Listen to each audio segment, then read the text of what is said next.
Good evening, Free Enterprise fans. Welcome so much to the inaugural broadcast of the brand new Free Enterprise Community Channel. I'm Scalakitty. I am your restreamer for this evening. And for our very first community event, we're going to be having our 2v2 Twinvitational. So this is a little event that's been organized by me and our other two lovely admins. Would you all like to introduce yourselves? Hi, this is Primacy. Hey, this is Invenerable. So great. So do you want to just very quickly, for our audience, just go over just the basic rules and format that this event will be using? Sure, and just as a little background, this really came to a header last Monday or so in one of the discussions about our upcoming major event, the World Series of Free Enterprise, which should be happening probably starting around January or February after AGDQ. And a lot of people in the feedback channel were saying, yeah, I would really like to see some kind of 2v2 event. That sounds really interesting. It sounds really fun. And I had actually spoken with both Supremacy and Scalakitty about this before. It's an idea that we've been bouncing around for a few months as well. I mean, it was kind of on the back burner while we were doing the Highway to the Zenith Zone. But after a brief conversation and a lot of enthusiasm, we kind of threw this thing together, and we made a little invitational because we do want to get done by the holidays so everyone has time to spend with their families and then get geared up for AGDQ and the Free Enterprise that'll be on display there, and then with the World Series after that. But in the meantime, we've invited 8 players, 4 teams, to do a few matches over the course of the next few weeks. We're going to do round robin between our 4 teams to get a season record, so to speak. We have the Mighty Quaks, Moonblaze Wolf and Simbu. We have Breadman's Bakery, Artea and Pidge01. We have the Cane Crushers, Nitsky and Z-Man. And then we have the Sylvan Spelunkers, Demarine and Silverfire. We're going to do probably about 3 to 4 weeks as schedules allow for the round robin matches. Then we'll have semifinals where the team that's seeded first will play the team seeded fourth, and the second and third place teams will play each other. And then finally, the day after that, we will have the finals for the initial 2v2 Twinvitational tournament. The teams, the players can communicate with each other over voice chat as much as they want. They can say, oh, hey, if you go to Barren Town in the first pot, there's an adamant armor. Everything else doesn't matter. So any info they want to share verbally, they can. And it's going to be interesting to see how it makes this K4 seed go through faster than you would if you were doing it solo. Supremacy, you've been a part of both the exhibition matches so far. What do you think about the how the strategy is going to differ between this and single player races? Yeah, so on a single player race, you, especially on anything K2 or above, you inevitably run into some point where you go, do I go underground, or do I go to the moon, or do I follow some of these chains? And in a 2v2, you can do both, essentially. One person can find a key item, follow that chain until completion, and if it leads to nowhere, then the other person is following a different path and hopefully making the correct ground. Otherwise, if that chain does lead, you now know exactly what you need to get. One of the beauties of it being V1, which is Forge of Crystal, is that you do need to have both key items. And with K4, that's so many spots. So it's very interesting for the teams to divide and conquer and figure out how to do that. It is a really fun format to watch. I hope all of y'all are ready for an exciting race night. And because we over here at Free Enterprise love super hype race nights, tonight is actually a double header. So our first match is going to be between Breadman's Bakery and the Mighty Quacks. And then immediately after, well, there will be a small intermission. And then we will have the Cane Crushers versus the Sylvan Spelunkers. So all 4 teams are going to square off this evening. I think it's going to be an absolutely amazing night. And I think we might be ready to turn it over to our overlay. It looks like one of our teams is having some technical difficulties, Okay. so we are going to hold for a minute or two. That's totally fine. That is totally fine. What we can do, though, okay, cool.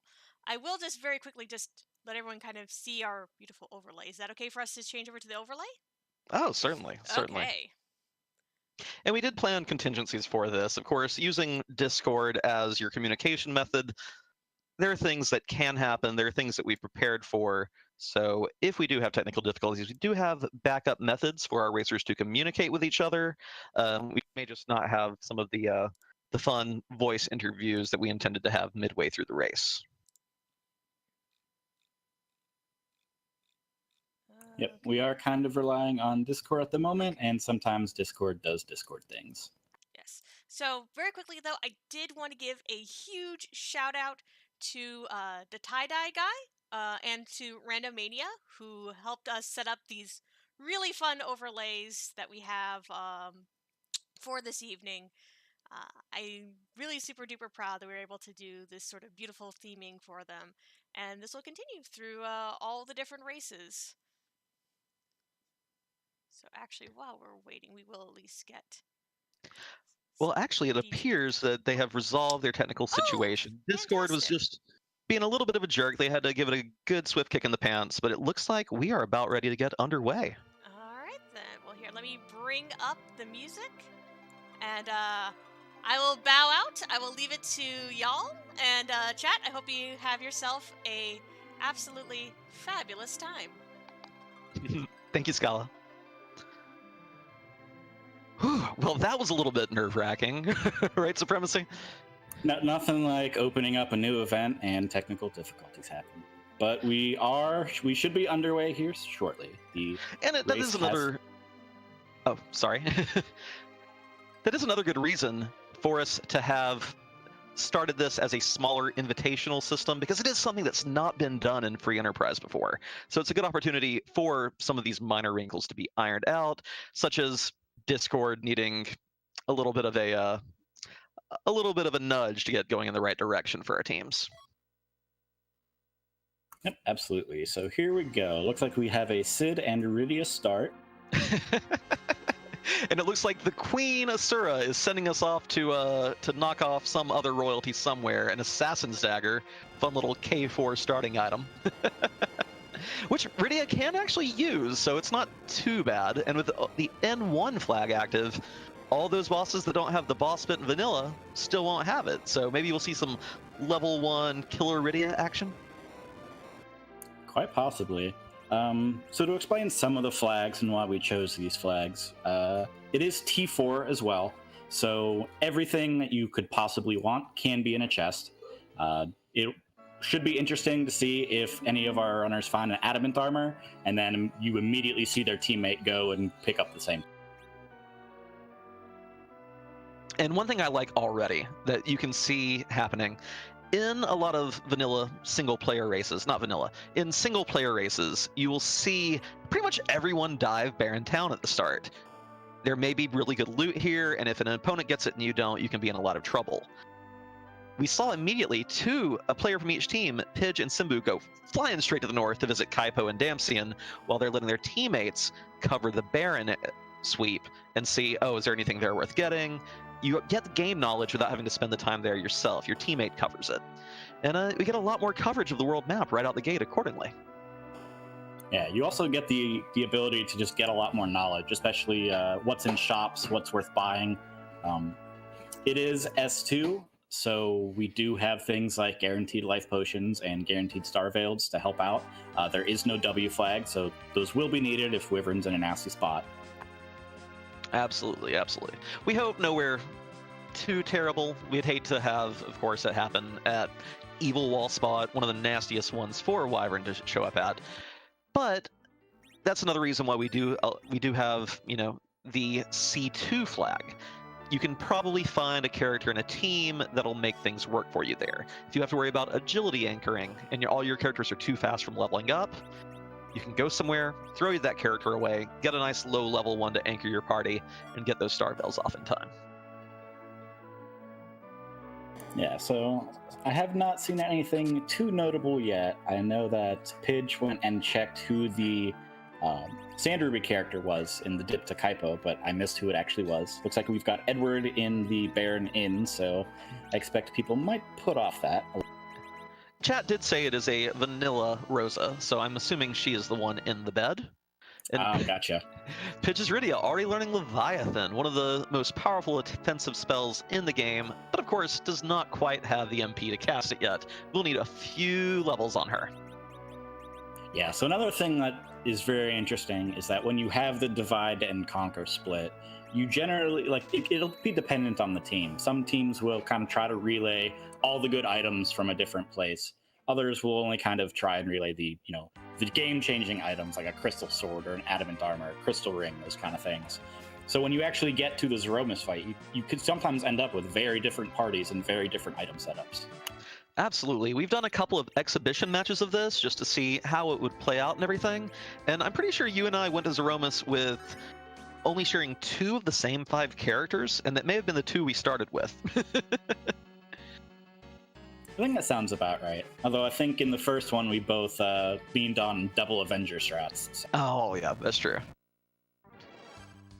Let's see, Simbu getting us our first key item check, and it is the Darkness Crystal! We've already seen it. Oh my goodness. I'm excited to see how Simbu and Blaze are going to play this off.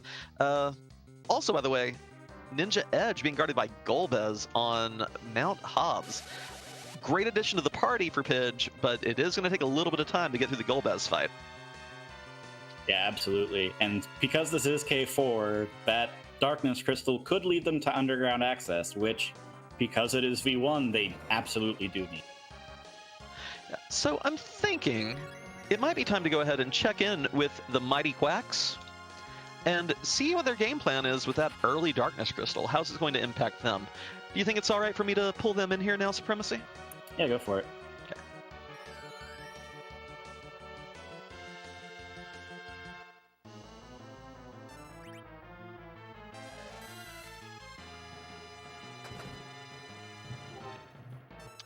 Mighty Quaks. That's a heck of an Antlion cave item. Yeah. Any plans to go ahead and make the trip to the moon early? And if so, how are you going to divide and conquer what's left on the Earth? We're working on that. A little too much too soon to have an ironclad plan in place? Yeah. I think the big thing was we had our initial strategy pretty well mapped out, and so I don't know if we're going to make any super quick deviations from that. Gotcha. So for now, just putting it on the back burner. Understood. Well, cool. Looking forward to seeing how the seed treats you. We'll get you back into your channel now, and I'm looking forward to seeing how you tackle that. Thanks.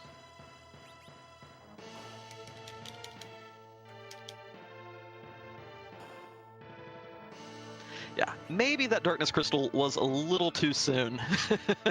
Maybe a little bit. Especially now, if we'd see one of them find an adamant armor, then that might have been the... Oh, absolutely. And especially knowing that Edge is available, throw an adamant armor on Edge, and he'll get you through quite a few hairy situations. And Blaze finding an Avenger already in Silvera as well. That can be a very fun item if we can find one of our 2 knights who can actually equip it. Yep, haven't seen yet. We know where Edge is, we know where Edward is, and we know where Rosa is. We still don't know where the duplicate is or anyone else. So at this point, I wonder which will be the next key item spot we see. There's so many key item spots on K4, and it feels like we've not actually dived too many of them yet. So Artea is about to get that Darkness Crystal as well. So let's see how Team Breadman's Bakery tackles this situation. Yeah, so it looks like Simbu's finished getting Edge, and Blaze is looking around, still kind of doing some shopping percent. It's from what we've seen, what we could call standard in these 2v2 matches is kind of to have one person go around getting key items and one person checking all the shops and then seeing on what items are available, possibly going and diving some of the trap chests. Yeah, definitely a good strategy. It's one that you and I have used in the exhibition matches. It's a good way to cover a lot of ground at once, because although it is only S2, there's still some very important J items for sale in the shops. Good to have an idea of where to go immediately. We did see Asura at the start guarding Baron Castle, so that's one place where you may want Star Veils. We've seen Golbez, he was on Hobbs.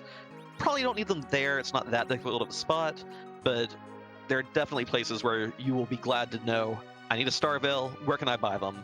Thank you, teammate. I will go there now. Yep, looks like we got Kenazo in the Fabul spot. Edge and Sid should make quick work of that turtle. Far worse places to find this boss, that's for sure. Yeah, absolutely.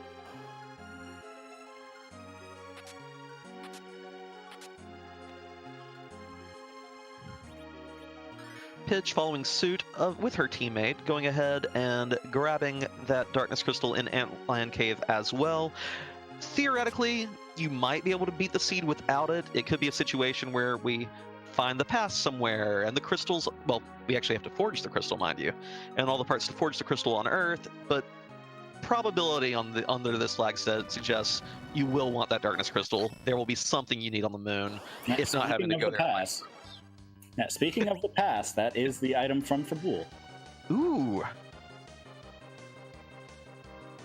Well, there's still a lot of places left on Earth that we could find underground access.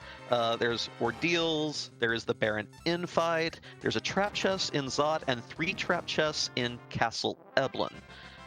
So it could still be a seed where everything you need to beat the game is here on Earth. So going to the moon early could be a gamble that pays off or doesn't pay off in this situation. And one of the other strategy things that I think we tried whenever we ran the exhibition matches was that sometimes those really one-off gamble plays that you would almost never want to do in a 1v1 race suddenly look a little bit more appealing when the payoff happens twice. So something like going and checking Flame Dog chest when you have no Earth Crystal, or maybe just checking for the demist spots when you don't have food, just to get that information. Absolutely, because it is fairly quick to cover all this ground, but also you can kind of bottleneck a bit. It can be the situation where, okay, my teammate is running up Ordeals, we've cleared everything else. Do I follow them up Ordeals for the one last spot, or do I go ahead and dive and check the Flame Dog chest without an Earth Crystal? And it may seem to be a suboptimal play, but again, it's about the two of you covering territory together, which is one of my favorite things about this game type. Yeah, and it looks like Simbu is heading off to check the trap chests in Eblin right now. Ooh. I see 20 Hourglass 1s in that inventory, so shouldn't have any difficulty clearing them out. We'll be able to freeze the monsters in their tracks and beat them to smithereens with both Edge and Sid. Of course, with a weaker party, you would still be running some risk doing this, but I think he'll be fine.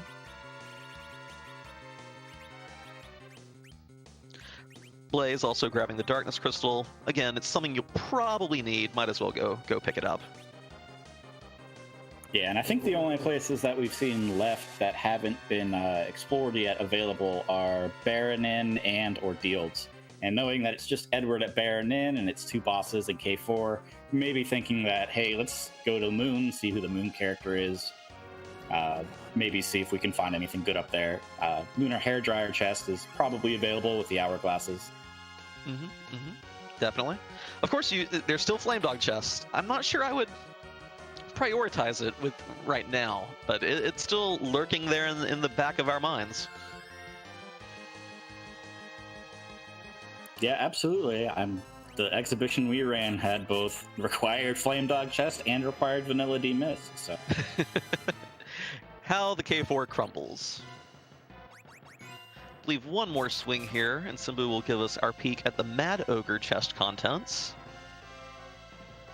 Getting those nice little levels for Rydia while he's at it. Yeah, we actually see both members of Breadman's Bakery taking down Golbez. They both want that ninja.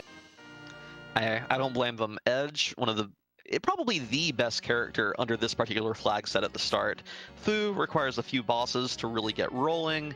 Edge comes out of the box ready to swing his swords. And with T4 active, we're probably going to end up seeing some Ninja Blades, some Masamenes, and maybe a Murasame if you really want to settle for it. Yeah, I completely missed what the item out of the Mad Ogre chest was, but it is a wizard hat. Yeah, it was a wizard hat. I felt that there was no need to dignify it with commentary. Although, double heroine robes in the little secret room of the West Tower there. How would you feel about some Porum, Rydia, Rosa, Zerker strats at Zeromus. I wouldn't mind seeing that. I don't think we're going to see that. Note to self. Next time you get the chance, Inven, let's make it happen. Team Amazonia. I did specifically try that on a T4 seed. It was really fun.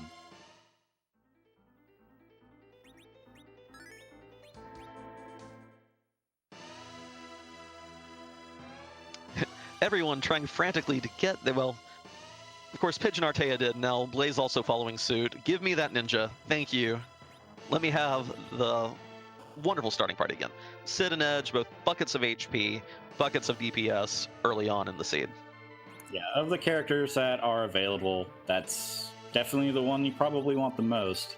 If that was something like a Dark Knight Cecil, maybe one person would grab it if they want to go up ordeals, just because it's T4, so you're almost guaranteed, to find an Excal or Crystal Sword somewhere.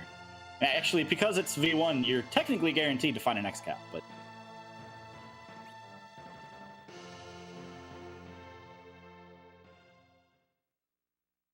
Sid doing work, by the way, with that Earth Hammer. Surprisingly, the Earth Hammer is fire elemental, which, I mean, who knows why that is exactly, but it wrecked all those skeletons.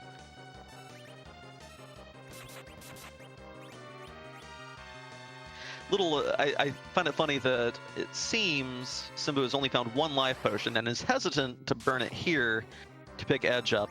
Cleverly switching weapons, though, from the Earth Hammer to an Ogre Axe to do bonus damage to the Staleman of that fight, and finding yet another Crystal Sword. T4 things. Although I guess that's a trap chest. You could have found that anyway.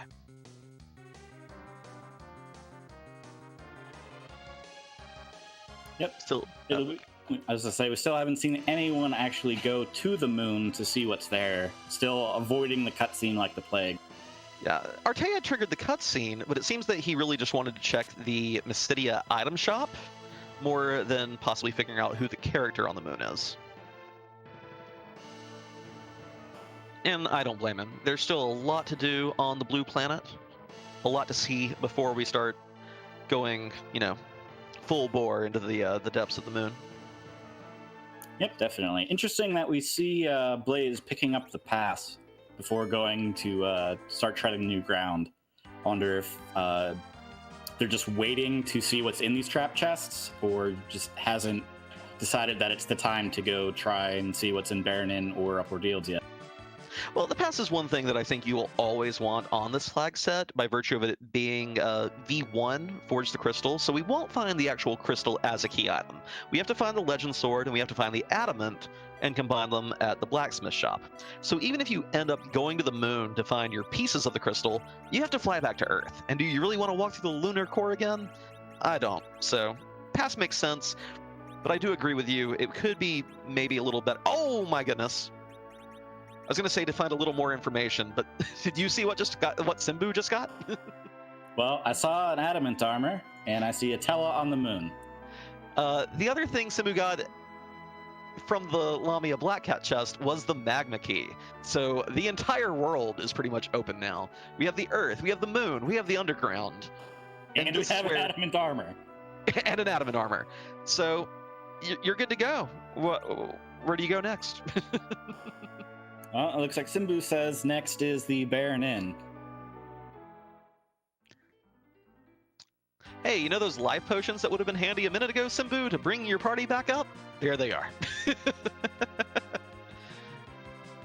it looks like Artea is choosing to check the Lunar Hairdryer chest now, which is really good play when you're already on the moon and you got some hours left. Oh, yeah. Like most ordinary monster fights, vulnerable to stop, and Hourglass 2 lasts so long, shouldn't be an issue. May take a little bit of time here. But it's a very easy treasure chest to forget. A lot of people who play K4 for the first time will clear out every trap chest everywhere, and they'll be like, wait, there's one where? I think the first seed of the week that Nirm put out for us that was K4 featured a lot of forfeits expressly because of that one chest. Yeah, that was actually the very first, I think that was the second FE seed I've ever actually played, was that seed of the week on K4. And I actually remembered that chest only because of vanilla knowledge. So I was actually I was very happy that I was like, oh yeah, I forgot about that chest. Considering I completely forgot about how many there were in Sylph Cave and anything else. So.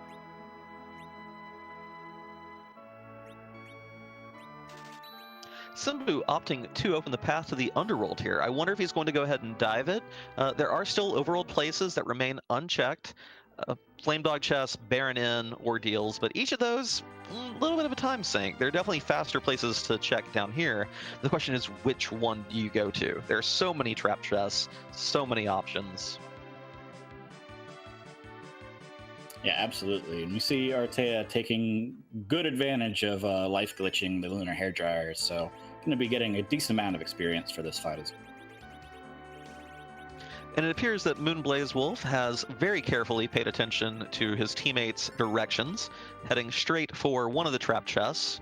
And oh, Iridia, Ice One not quite good enough yet. Yeah, let's see what we get from the hair dryers. Oh, just a ninja star. Ugh. Not quite what you're looking for, but good experience. I mean, there's a white lance right next to it. I mean, that's pretty good, right? Worthwhile trip if you end up finding Kane. Or even Edge can throw it if you don't find your Dragoon pal.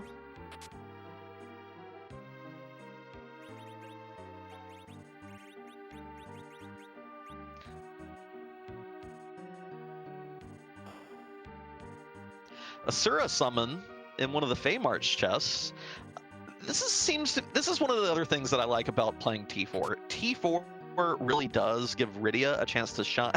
And a ribbon and an adamant. Okay, you're ready to fight Zeroma, Simbu. Just find your key items. Yeah, T4, that's all the gear there that he will need. T4, well, the thing is, will you remember where exactly to direct your teammate to? Oh, and there's the Excalibur that would have replaced the Crystal if this were V0 instead of V1. That is one other thing I like about playing with the T4 flag set. All of a sudden, getting Rydia doesn't feel like a burden, because you can expect to possibly find Bahamut, Leviathan, Asura. No White Mage, no problem. Asura will heal your party for, 5,000 HP, 2/3 of the time. Yeah, and we see another Crystal Sword in Land of Summon Monsters. This place is stacked with items. Going ahead and calling it. Cecil won't be found unless you go to the end of the giant. That's how this seed is being a little cruel. I feel it. No Paladin, all the Crystal Swords. You can't even throw the things. Come on. Well, we can hope for a demist at CPU that has one of the items. Ooh, there you go. And it looks like with that adamant armor, Blaze is going to head to the moon now. Picked up the one next to the magma and is going to go fly, and I'm hoping we see a lunar dive here. Yeah, we see Simbu going to check the Land of Summon Monsters bosses. So with 2 adamants, there's probably not a whole lot here that. And as I say that, are you sure about that supremacy? I said not a whole lot, not nothing. Netsky, if I had to guess, I'd say Artea's grinding up a few levels to try to get some more HP and MP on his Rydia, so that she can throw that Leviathan out and start doing damage. Yeah, definitely. Either that or needed money, but I'm guessing it's probably what you said. Yeah. Oh, and here we go. Value in Cave Bahamut? Maybe? Yeah, I don't think Artea has the adamant yet, since I think only the Mighty Quaks have found any of the adamant armors. Although Pidge is very close. That's true. That's true. And yeah, Evil Wall, not as threatening as I thought it would be at that spot. I thought even with Adamant it might do a little damage, but apparently not if you're both in the back row. And of course, once it does work its way all the way across, that Crush, well, Adamant Armor also gives insta-death protection. So it's only a matter of time before Simbu pulls a Mr. Gorbachev and breaks down this wall. You like those mid-'80s memes? The who what now? It's a 2v2 race and a history lesson. Yeah, so Wall is in crush mode, so both Sid and Edge have adamant armor, so that's not going to be a problem. Evil Wall kept trying to just smack him down, and then it caught feels. It's in crush mode. Oh, you guys, I didn't mean it. Adamant is stronger than whatever Evil Wall is made out of. I'll check this out. Artea, I'm guessing, has Sirens in his inventory and has gone into the second floor of Cave Bahamut to do a King Ryu grind. This will definitely give enough money to last the rest of the game and enough levels to tackle a bunch of bosses. But you know what I like even more than levels under these flags? Adamant armors? Adamant armor. Yeah, it's definitely a, if the Mighty Quaks had not found 2 adamant armors by this point, it would definitely be a very viable play to actually continue on into the moon and go killing things. Although, picking up Tella, I might actually be considering doing ordeals first, just to get weak. That's true. Could definitely speed up this grind here. Rydia does have a lot of MP at this point to throw out Leviathan, but summons do have a decent delay, and they take a little bit of time to actually get off. Life glitching, though, making the most of it at least.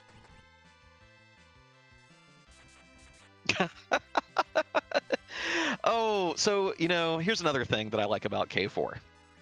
And that's that when you get a hook reward underground, it's not the worst thing, because there are still 2 trap chests gated by the hook, and of course rat tail turn in. That's another key item spot gated by it. So you don't feel quite as miserable as you do on, say, a K1 when you find it. Like, oh, all that time, all that effort. You still actually have a decent tangible benefit here. Yeah, and another thing that we haven't seen, that I don't know how long it'll take, but we haven't seen anyone check the one lonely trap chest in the giant yet. Oh yeah, last arm chest. Again, that one, just all the cutscenes you have to go through to get to it. Takes so long to access, but it can be required. The first exhibition we put on the other Monday featured, was it the pan in the last arm chest that led to the other half of the crystal? Yep, absolutely. And chat is asking, what is the life glitch? And Demarine has answered, but in case you don't want to read that, when you use a life potion on an enemy, they revive based off of their vitality stat, which happens to be 0. So they revive and then die immediately, so you get double the experience. Yep. You can also do this with the Life 1 spell. You cannot do it with the Life Staff, surprisingly. Which Simbu just found, actually. Yeah.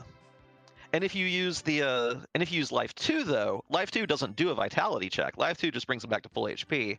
So you could even Life 2 a monster, bring it back, then let it fall again, then Life 1 it, and get 3 for the price of 1 if you are really that desperate for XP. Yep, so because of the nature of K4, we do see Simbu taking out the chests in Lower Babel. On, K2 or K1, you generally don't want to come in here unless you have a tower key, but there's so many more potential chances of key items that Towerless Babel is definitely always still a pretty good. I did not see that alert item. Did you see that drop there?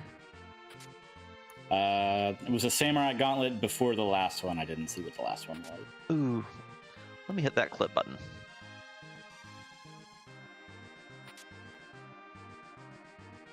If you'll keep an eye out for the next trap chest, I will pull this up and see what that one was. Oh, and we see Blaze actually making the giant dive now, and Pidge looks like she is doing the Baron in. Gotcha. So finally treading a little new ground between our 4 racers, our 2 teams. Oh, that chest was a pink tail, so yet another adamant armor is on the menu. And Simbu does already have the hook, so we see another Excalibur from Edward in the Baron Inn. Okay, maybe that one is the one that replaced the crystal. Who knows? The world may never know.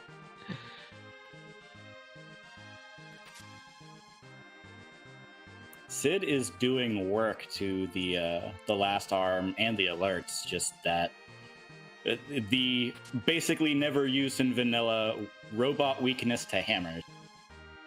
Hey, it's doing work. all of that damage to the not only the Sentry Eyes in the Tower of Babel, but also the last arm in the Giant of Babel. Womp womp, only a poison axe. Yep, not exactly what you're looking for, but at least it was an early chest, so you didn't waste a whole ton of time, and you won't have that sinking feeling in the back of your mind later of was it there the whole time? I think Simbu just had my reaction to finding the package in a trap chest as well. Can I really not just throw this away? Do I really have to take it with me? Ooh, see a moon boss. Simbu decides let's maybe go save first just in case. It is a very low magic attack spot, but Mega Nuke is still a Mega Nuke.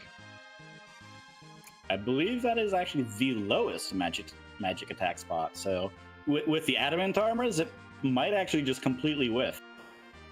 And we That's see true, Pidge but opening Flame Dog. I do not fault saving. I came across a lunar boss in this spot the other day on a Cataseed when I'd forgotten to save and lost about 15 minutes because it was Plague, and I did not have the right ATB to cheese the fight. All right, let's see what Flame Dog has for us. Oh, Pidge, you're clicking too fast. The Earth Crystal. Flame Dog has the Earth Crystal. Oh, just K4 things. Just K4 things. Yeah, I think Pitch might be clearing out the rest of Tower is Hot now. Not the worst plan. Oh, and if there is an item here, like one half of our crystal here, that's an amazing play. Because again, you hate doing cutscenes for single items if you can't full clear the zone, especially in this case. But the gamble may pay off heavily for Breadman's Bakery tonight.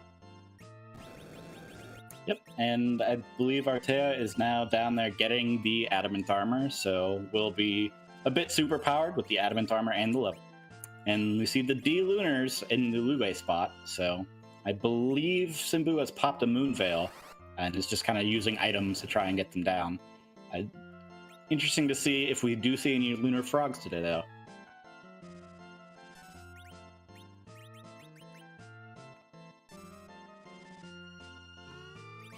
Mylon and the Gas guarding the vanilla Maga Sister spot, not too bad. I did like earlier, by the way, in Fey March, when Simbu did take out Evil Wall, but saw those Maga Sisters and wisely noped out. Combining those physical attacks and those magical attacks, the Adamant Armor covers most of it, but they will periodically reflect a virus that is probably strong enough to do work even on these heavily kitted melee attackers. Yep, we do see the Lunar Frog come out, but unfortunately it misses one of them, and that's the one that Simbu hit to trigger the wall, but then kills it immediately, so it doesn't.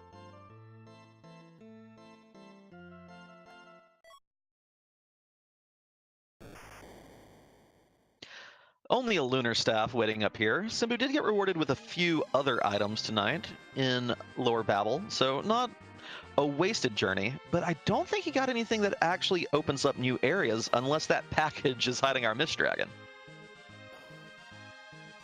Yeah, it will be interesting if they check it. Oh, we found the Wyvern on Ordeals. Getting those Star Veils up with plenty of time to spare, though. This dragon is about to bop itself in the face.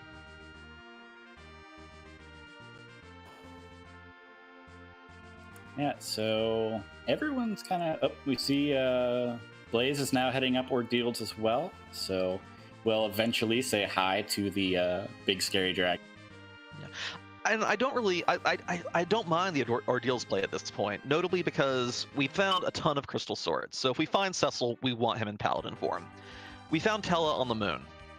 He would love to have a full spell suite, so not a bad time to go ahead and clear out Ordeals, I think.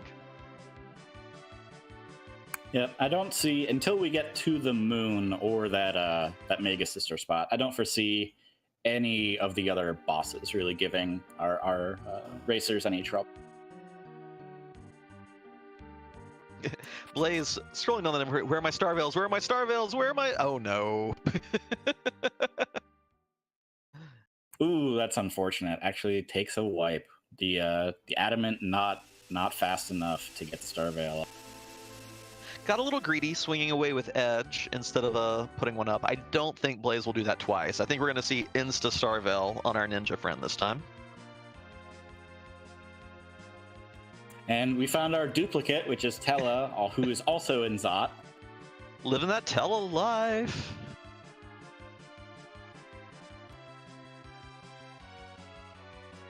There we go. Starveil up, no problem with that super speedy Edge. Wyvern goes down, burnt to a crisp. Yep, we see Mom Bomb in the Mylon Z. Oh, we got another old man. So we got a Fusoya now. We have Sid, Tella, and Fusoya. Team Beard is at a go. Meanwhile, Simbu picks up his 3rd adamant armor, so he has 3 party members that are all wearing adamant armor. I think you can tell by the hesitation there that Pidge is really tore up about having to get rid of Edward. Ooh, Rat Tail on Ordeals, by the way, and we know where that hook is. Yeah, so it will be interesting to see if Simbu makes that play after Blaze is able to say, hey, this is the Rat Tail, since he already has the hook, or if we see Blaze go down and get the hook to check with the item. I think, given that Simbu is headed over to Cave Evelyn, that will depend on what happens in here. If either of these trap chests give half a key item, then it will probably fall to Blaze to go get the hook, because he'll have to get it anyway, and then check Ordeals. But if nothing down here comes to fruition, it wouldn't surprise me to see Simbu go grab the Rat Tail and check it, just to keep Blaze from even having to deal with Evil Wall in that situation.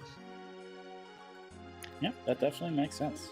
That's one thing. That's another thing. Like, I know. You're throwing the Twinvitational.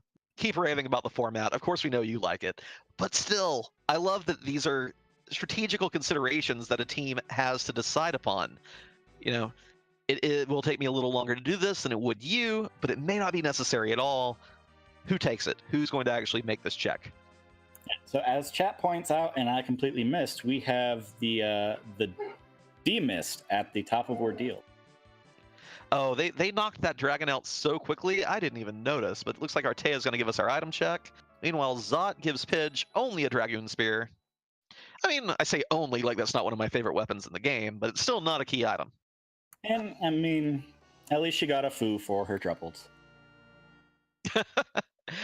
Oh, and Rydia's mom being stingy tonight, only an Aegis shield. We did see a Mirasame in Evelyn, but I don't think that will be enough to entice anyone to go there if it's not required. Yeah. Simbu has found the Staleman trap chest, though. I like how full some of our teams have become, and Simbu's still just rocking. I got 2 starters and a ninja. I'm fine. I mean, 3 adamant armors. What more do you really need, actually? That's true. I will get a 4th character when I can find an adamant armor for them, and not a moment sooner.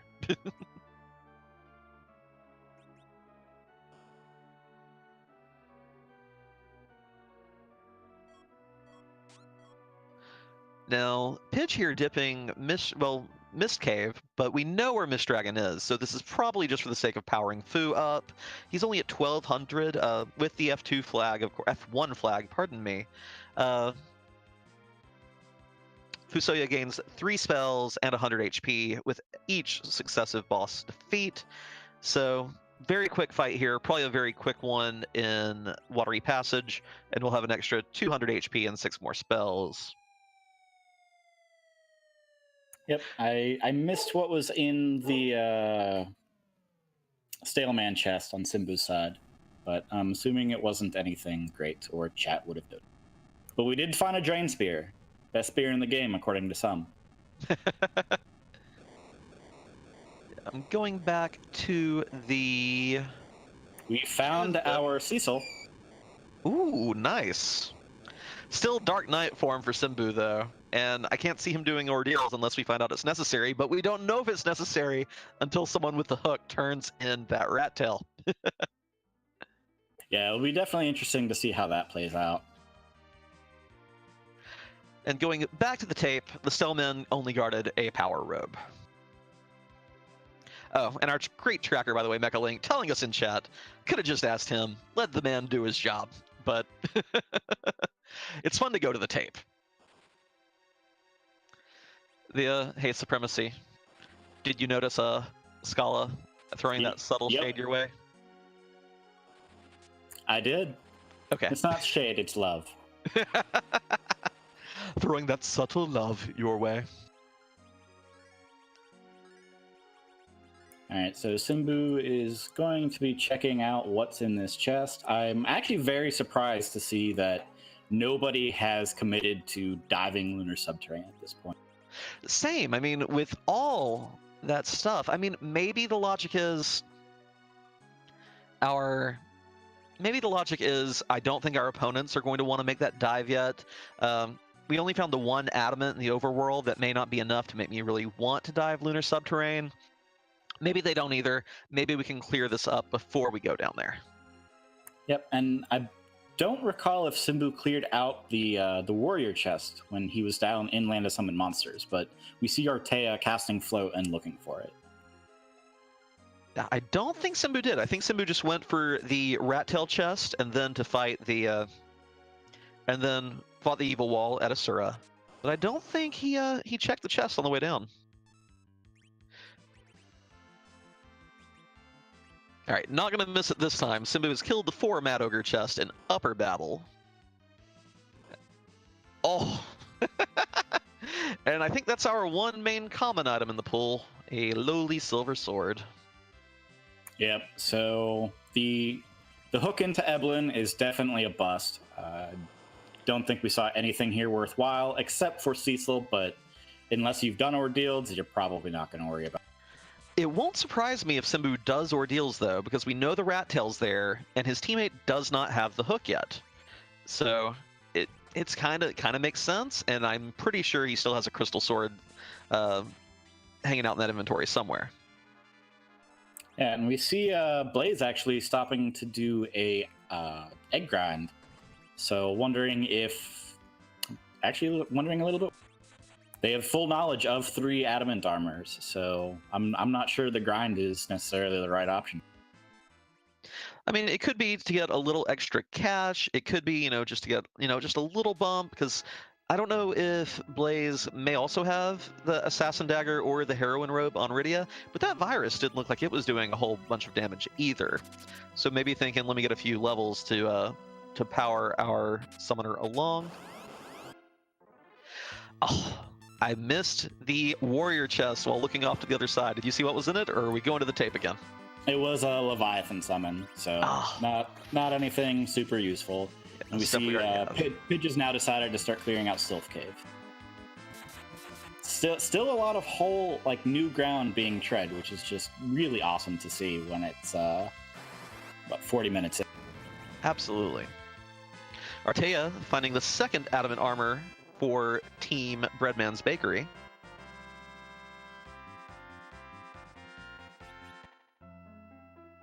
And the Marlboros and the Evil Trees. Oh, that's a key item. That's a juicy key item. Oh. Luca key for Pidge. I was going to say, I almost half expected an exit, but I don't think anyone's going to exit out before at least clearing the path that they're currently on. Yeah, I think I would at least clear out this half of the Sylph Cave before making that check. Now, if it's at the hour-and-a-half mark and no one's done, then you may start to worry a little bit, be like, oh goodness, is this where it's been hiding all along? Let me go check it. But for now, you're still only 41, 42 minutes in. Admittedly, it is a K4 seed and it is a team seed, but even so, you're not expecting, to be under that kind of huge pressure to gamble. Yeah, Simbu actually getting a little bit too presumptuous, opens with an attack against Wyvern, gets Mega Nuke. I mean, you have edge with adamant armor. I don't blame you for being a little gutsy here, but don't underestimate Wyvern. Yeah, Mega Nuke is still Mega Nuke, regardless of where it is. And it is a very nearby save point, so not too punished for it. it'll be interesting to see if Artea decides to take on the Evil Wall or the Mega Sisters while down here. Absolutely. You see, Blaze is going to check the warrior chest that Simbu did not. Gotcha. Another White Lance for Pidge. Still no Kane anywhere, but loading up on things. Well, she didn't go to the moon yet, but still. Anything for Edge to throw can be very useful because we've not found Kane, but we've also not found Valvolus. And if you can't hit her, well, Throw has a perfect accuracy in spite of her spin. Yeah, also a good reason to hold on to X-Calds instead of just vendoring them.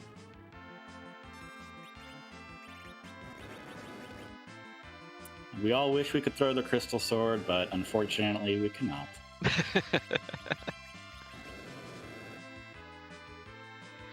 The thing that would probably... Now, one thing to note is that Artea does have higher levels at this point than Simbu had when he was here. So, Maga Sisters may be a little more doable. Only rocking the 2 Adamant armors, though. So, maybe, maybe not. The virus is still a huge concern.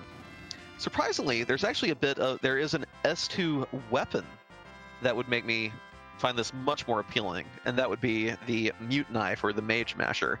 To have that quad damage against Sandy, Cindy, and Mindy would make me want to take that gamble. I'm like, you know, let's go for it. Well, it looks like a crystal ring out of that chest. Simbu getting his Paladin and his Rat Tail. I expect we'll probably go turn in that right away. This will be interesting to see, though, because we know Blaze already checked the Mist Dragon spot, so we know Rymom has nothing for us. So it'll be the rare situation where Simbu kills a Mist Dragon and does not check a Mist Dragon. Thank you, teammate, for keeping you from disappointment. Intentionally not checking it at that. To be clear. Not just accidental. Pidge dealing with probably the easiest trap chest in the Sylph Cave, the 2 centipedes. Yeah, so far, I think the Luca key is the only thing that's been good out of Sylph thus far. It's kind of funny that they include a monster in Sylph Cave in a chest that uses Quake when you're likely to be floating anyway if you're playing the game vanilla. Yeah, I think that's the trap. It's just like, oh, you thought you could get away with just healing before the fight? Nope, too bad. And chat pointing out that there was a crystal ring in one of those trap chests, which is a fantastic piece of gear. Between the adamant, the ribbons we've seen, the crystal ring there, you can fight Zeromus with much lower HP totals than we were seeing at the end of Highway to the Zenith Zone. You can go in and reliably expect big bangs to hit your character for less than 1500 even if you have a plus 15 stat stick along with those 3 pieces of gear. Yep, we see Blaze picking up his 2nd Adamant armor now. And Artea has gotten the hook now, so interested to see if it looks like he's going to be fighting the Mega Sisters immediately, not going back to save. That's a little bit spicy. Now, I am a little surprised here. Simbu going to Troya at this point? Did just get the Rat Tail, has the hook already. Well, it looks like he wanted to buy Sirens. So I think the play is that if... actually, it's going to be regardless of what is in the Rat Tail chest, because even if it is one of our half of the key items you need, you still need the other. I think the plan is buy Sirens, go to Moon, grind a bit, finish Moon. Well, we do... I mean, also, though, Team Mighty Quaks has not checked out Sylph Cave, has not checked out Dwarf Castle. And that is another thing that, although the mechanics of Boardface's algorithms aren't fully known, he has weighted it by location a bit, to where if it's a place you can go that only has 1 key item, 1 possible key item on K3 or K4, it's more likely to have it than any given slot in, say, Sylph Cave, where there are 7 chests plus the Sylphs, things like that. So sometimes, even though a single dip seems to be a waste of time, because of the weighting algorithm, it's not the worst idea. So I'm wondering when one of our 2 teams will finally send someone to check on that Dwarf Castle spot. Yeah, it seems like Simbu's decided to, while he's in the neighborhood, to check the Flame Dog chest, so will be finding that Earth Crystal, and I'm guessing we'll also be following it to its completion as well. Artea, meanwhile, working his way through this Mega Sister fight, not doing too badly. It looks like Sid took the worst of it earlier. I do like the strategy of using Leviathan against the Leviathan spot. That's a French vanilla with a twist, maybe? Yeah, interesting. To me, I think it's still kind of an interesting move to go and buy that many Sirens when you have 3 Adamant Armors, because your options at this point, I mean, you have a super decked out Paladin Cecil and you have 3 Adamant Armors. You can just go clear every single trap chest that's on the moon and you will be at the levels you need. So I feel like at this point, actually using any of the Sirens is potentially a waste of time. Yeah. Because also there's the fact that because Mighty Quaks haven't covered Sylph Cave yet, that's one thing where it can be, hey, okay, I will go gain my levels by doing the moon. You fight those and then Siren up as needed. Yep, you see Pidge is clearing out the Toad Lady fight. Oh, Mega Sister's only half a Masamune. No, it's not bad. Best weapon for Edge, of course. And love pairing it with a ninja sword like that. So, gonna definitely be dishing out the DPS, but the time investment you have to feel a little rough about at this point. Yeah, I don't think it took him too long to kill down the Mega Sisters. Plus, we found the tower key in the Sylph's house, actually, for the Toad Lady trap check. So Sylph Cave has 2 options for progression behind Key Items. We've still not seen Legend Sword or Adamant. Like, usually you'd think someone will have, happened across one of them by now. And Pidge just unlocked 2 more places to check. Neither member of her team has done any of the trap chests in Lower Babel, though. So it won't surprise me to see one of them clear it in one go. Do you think you would take a quick peek at Sealed Cave, though, and then reset out if it wasn't required? I think absolutely, because, if you're following standard race logic, nobody wants to go do Sealed Cave. So just getting the info out of the way early and quickly, it's that, it's potentially, it's always low risk, high reward. But when you've got double the reward, it makes it a little bit more appealing to just go and get the knowledge more than anything. And thank you, Artea. This is ever since Simbu finished Ordeals, I've wanted to know what this rat tail item is. So we found the Legend Sword. Sheila's got at least half the goods. Sheila always has at least half the goods, if not twice the goods. All the goods. And just a ribbon for the rat tail, so... Simbu's delaying isn't actually punishing Mighty Quaks at all. Ribbon, again, great magic defense gear, great status defense gear, but... Yeah, so for Team Breadman's Bakery, I think the only spots left that they are unaware of at this point are Lower Babel, which I think Pidge might do now that she's got the tower key, and the moon. So I expect Artea would probably be making either the Cave Bahamut dive or the Lunar Subterrane dive here sometime soon. Oh, don't forget Dwarf Castle. Oh yeah, Dwarf Castle. Oh,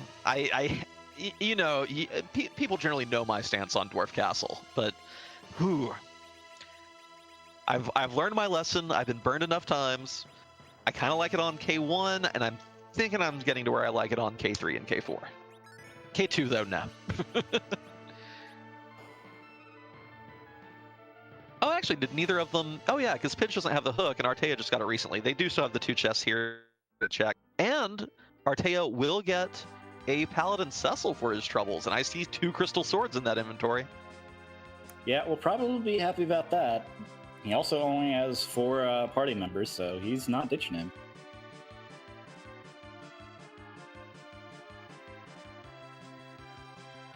All right. Pidge going for tower or sealed tower, yeah. 4 trap chests, 2 bosses, one of whom is gated by a really annoyingly hidden key. So I like this play. I like this play a lot. Yep, we know that the only key item in here is the package, but there is still the tower key item, which is unknown. So that could have the good. Simbu finally spawning his well. Oh, again, there's a small part of me that's a little sad that the rat tail didn't pay off, just to be like, hey, you're forgetting something, go check this. But if it's just a ribbon, no big deal. Yeah, that is something that I find is interesting, though, that he hasn't gone and checked it. Either just forgot that he had the rat tail, or is saying, okay, well, Blaze, you can go get it.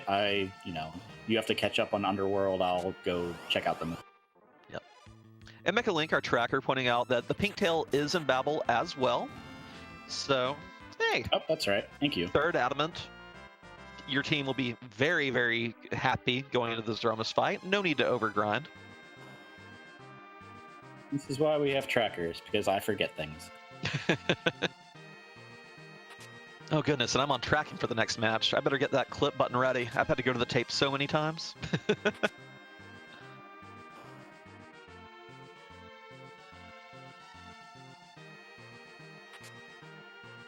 You know, while it did feel kind of good to roll the seed, I realized that there's not been a sign of Twin Harp yet, and I think that I may be disappointing our restreamer by not having rolled a seed that required early Twin Harp. So I'm rooting for Adamant at Cave Magnus at this point, just to do right by Scala. What do you think? I can get behind that. Although what would be better is a long chain stemming from Twin Harp, but just as long as Twin Harp's required, I think we'll be okay. I mean, let's see. What chains are still available? So Earth Crystal's off the menu. We could still see something that requires some combination of Barren Castle and Cave Magnus, and possibly that Luca key we've not used yet. That would probably be that's in the pan. Oh yeah, Pan. So maybe something like Sealed Cave into Twin Harp, into Barren Castle, into Pan, back to Sheila, and it turns out Sheila had all the goods all along. That would be cute. I mean, that's what Sheila does. But we do see Simbu checking out the value in Cave Bahamut. There is a Dark Elf, so you could haphazardly get your wish if this is the Adamant. All right. And Cecil, of course, swinging away that crystal sword. As soon as he gets another turn, this is going to be some ridiculous damage, I bet. Oh, show me those 9999s.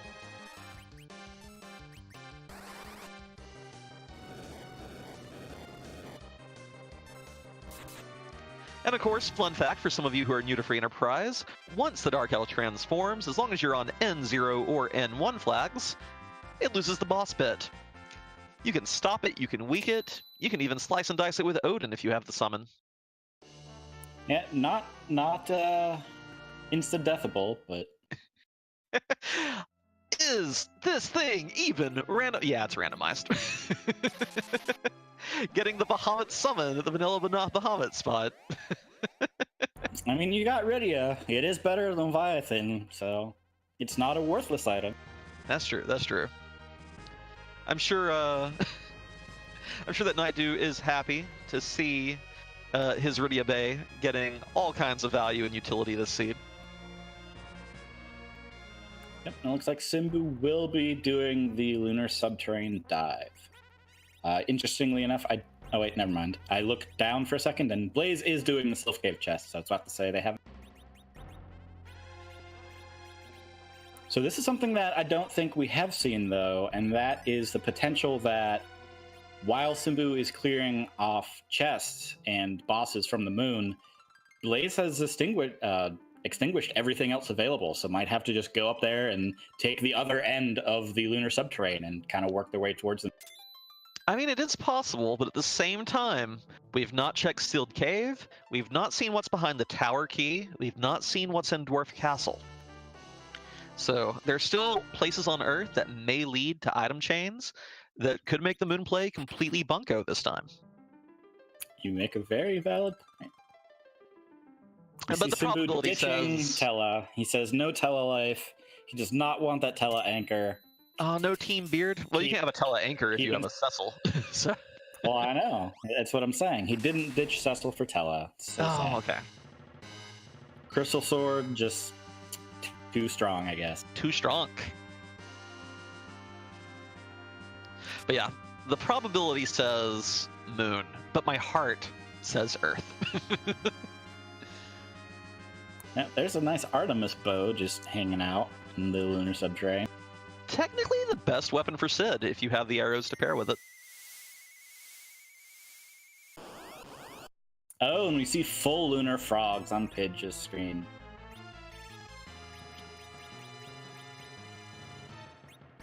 And we found the Pain Man himself.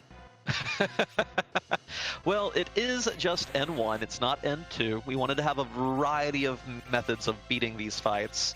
So, you just have to survive about 2,400 damage. Can you heal up in time?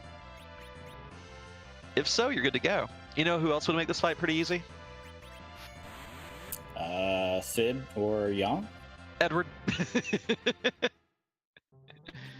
Oh, and Ooh, takes a nap. hey, it was the first spot that Simbu checked, so it's not too out of the way. The most annoying part is waiting for Tella to respawn, but the the mighty Quaks, one of their runners, taking a wipe to the Pain Man, the Breadman himself, DKC. Yeah, definitely is one of the bosses that he does not care about your adamant armor at all. That's true. That's true. Still seeing steps retread a little bit by Breadman's Bakery. I think Pidge now will finally check this tower key spot on her way out.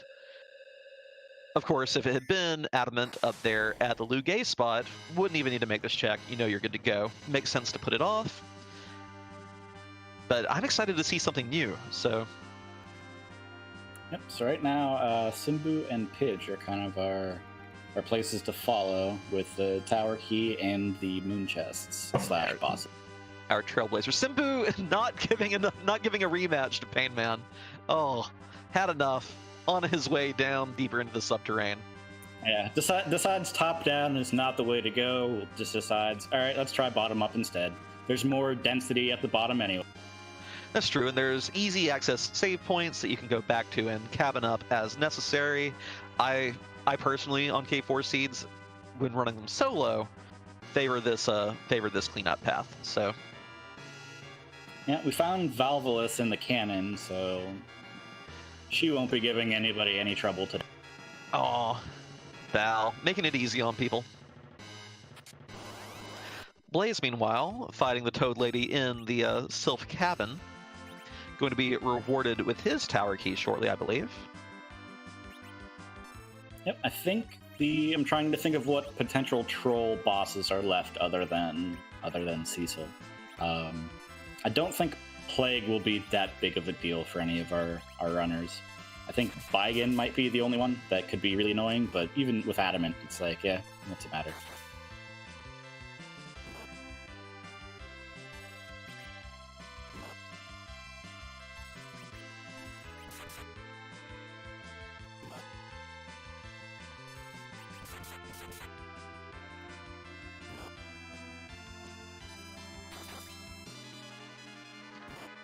All right, and our tower key item is a spoon! No payoff there. 2 spots left on Earth. Dwarf Castle, Sealed Cave. Is she going for one of them? She is. Here we go. Looks like she's going for sealed. I'm curious if our runners, like me, have also forgot the Dwarf Castle exists. It's so easy to forget because it's not gated by anything other than underworld access, and you only get 1 item there. So why would you go to Dwarf Castle? Simbu getting nearly 60,000 XP from this behemoth. Why did you buy all those sirens again? Oh, only a Gaia drum. Yeah, I believe there's, 8 or 9 trap chests in the lunar subterranean, so there's a whole lot of potential for items, but you're gonna get a whole lot of misses.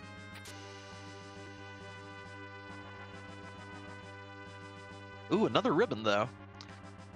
I'm looking forward to seeing these full-powered Big Bangs when Simbu fights Zeromus, sometimes rolling for 3 digits instead of 4 even. It's going to be, love it. No kill like overkill. Yeah, absolutely. The the magic defense of all the gear that you find on T4 just makes it so much easier to just go to him completely underleveled as you would in like a T3 seed and just whoop him. Especially on K4, I feel like sirens are nice if you need them in order to beat a boss, but by the time you're done fighting everything you need to find your go mode, you're already at the levels you want. Exactly. Now, your teammate, though, may be in a situation where if you're the one who cleared out the moon and they were clearing out Earth, they still need a few levels. And oh my gosh, Pidge is still on the chain. What were we talking about? A long path that ultimately leads to or through the Cave Magnus? We may be on the way. Yeah, that's not an item that you can reset out of and feel good about. So, and we do see 16 enemies guarding an item on single screen. Artea clearing out the red giant chest, only to find a silver apple. Not really that vital an item. Again, with the kind of gear that our characters are rocking. But Simbu having to commit to this time sink. Definitely not a threat for his party, but like you said, a whole lot of monsters guarding this one little pedestal. Yeah, with the amount of adamant armors, this is where I put a brick on the A key and take a bathroom break. Not the worst idea. Not the worst. Let's see how Artea succeeds or fails against their team's own mascot. Got a Cure 3 and an Elixir in the inventory. Should be fine, but who are you going to use it on? Throws the Cure 3 on edge at about 850 a pop. That 1800 HP will be enough. Artea making it through the team mascot. What does he get, though? He gets a speech. Someday we will see what item he got from this item.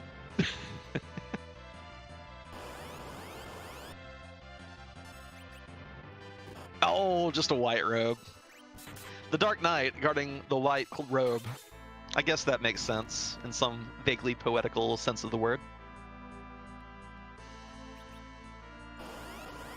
All right, so I think Artea's going to be probably healing up, saving, and then starting opening chests from the top down. So again, I think we're going to have at least 3 people that all have new information for us. And I think, if it's all right with you, might be a good time to pull Breadman's Bakery in, since they did just defeat their namesake. All right, let me do that real quick.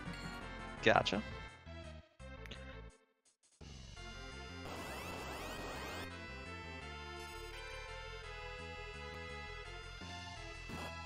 If you want to execute the bot command while they're both walking to their next fights.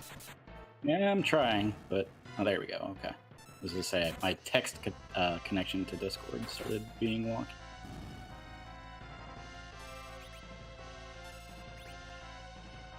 Hey, commentary. Hey, so you found your team mascot. Congratulations. Hello, commentary. Sad to see it didn't pay off quite that well for you. He's dead.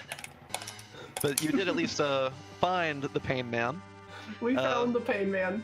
And a nice little chain item. So at this point, do you two have your division of labor pretty well established for your next little leg of this seed? Yeah, pretty much. We found completely different key items from each other. I love this about K4. There's just so much divergence. Gotcha. Well, we saw the DKC fight. Had to bring y'all in and comment on it a little bit. Good luck with your hunts, and we'll get you back in your channel. Thank you. All right.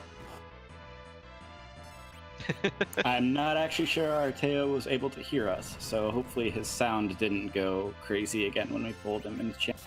I know he has been having a little bit of difficulty, but I think they'll be okay, and if not, they were able to get it working earlier as well. It'll be something for the Breadman's Bakery team to check out going forward. Hopefully it'll be all okay. And if not, as they said, they have their division of labor pretty well set out here. Pidge is following these item chains on Earth. Artea is clearing out moon chests. Yep, and as we As we saw, but couldn't talk about while they were in here, Simbu did find the adamant after killing the Fabul Gauntlet. So we are in no mode at the moment. Exactly. That was, oh gosh, sitting through all that time just to get it. Meanwhile, though, neither Simbu nor Blaze have gone back and spoken to Sheila for her first item. So they're still missing that Legend Sword, and I can't see Simbu leaving the moon without clearing out the rest of the spots. So will Blaze remember to go talk to Sheila and see what that item is? Every moment delayed gives Breadman's Bakery a chance to catch up on the moon. Sadly, we do know Pidge's search will end in nothing. But it could end in a fun time for the viewers if the Twin Harp is here. That's true. That's true.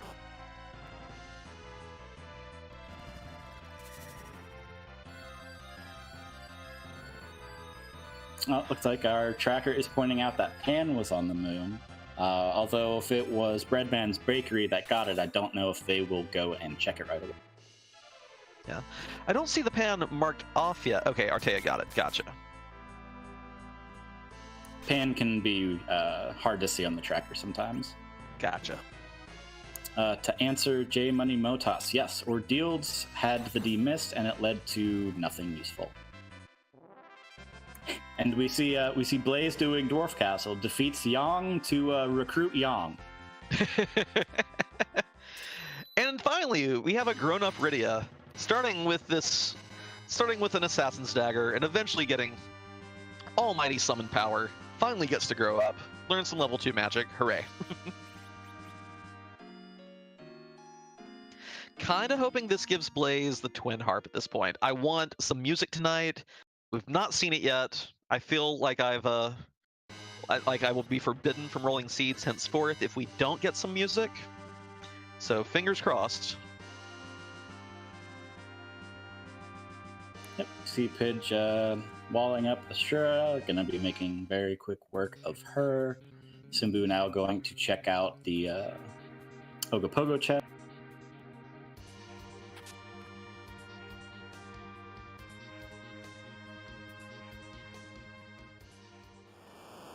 And King Giot gives us a necklace made of... it's kind of a weird necklace that you're wearing there, Luca, but not a bad addition for our new monk friend. Oh, who did Blaze ditch to pick up Yang? That would be Edward. Oh, that's right. Yeah, that makes sense. Easy decision, easy life. The King and Queen Eblon have decided to invade Baron and are sitting on the throne. Usurpers! Edward is useful in its guy, but he may have outlived his usefulness at this point. I don't know, Odin is still in the pool. We've not seen Odin yet, have we? I don't think we have. Yeah. I mean, we know it's not a required fight. We know we are in no mode now in the commentary booth. But yeah, Edward could still be helpful. And of course, if you have 17 hours to kill, you can use him to to cheese the Zeromus fight. All kinds of new tech being discovered about Final Fantasy IV because of a randomizer.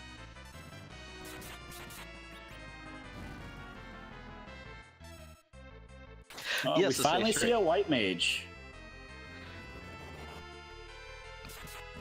Bye, Tella. And yes, Space Drake, the Adamant was at the plague spot guarded by the Fabul Gauntlet. We found another adamant armor on the moon in a chest. Nitsky, not yet. Neither Blaze nor Simbu have made the visit to Sheila.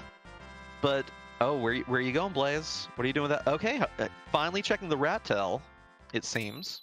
I wonder if passing by Fabul will give the heads up of like, oh yeah, I talked to Yang, I should talk to Sheila. And we found the twin. Yes! Oh, come on. Give us music, Simbu. Give us music. Nah, Simbu will full clear this moon for sure. Yeah, I don't see him exiting out and following the Twin Harp. The only hope is, well, even if he comes back to Earth, if he full clears the moon, he'll get the pan. And then if he comes back to Earth, he will check the pan first, and they will get the other half of their crystal. So we're probably not seeing music in this seed tonight. Scala, if you are listening, and I know you are, you have to roll the seed for our second match. I clearly don't know what I'm doing.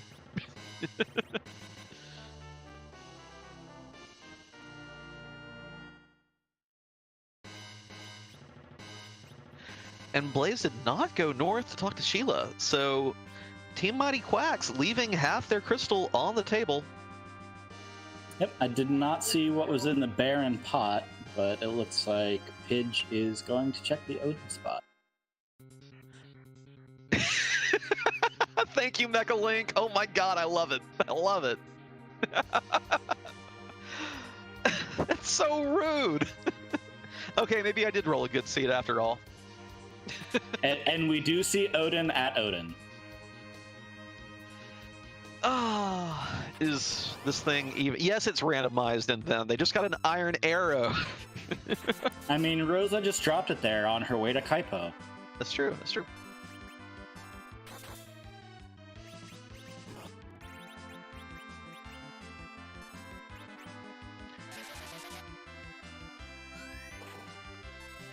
So we do see Blaze on the wolf. Yeah, on the moon. So looks like he might be doing top down. Very interesting. They must have just forgotten about Sheila or something. Well, in that case, as soon as they have finished clearing the moon, there's no doubt that Simbu will go check the Pan location first. It's very quick, very easy. You get 2 more items, and if you've not talked to Sheila, 3 more items. So that should do it for them. But it looks like they're going to continue dividing and conquering this moon and see if they can't find that legend sword. Yep. I didn't see what was at Odin, but we know it's not useful. And Pidge is now going to check out Dwarf Castle. And yeah, wiped on Odin. Okay.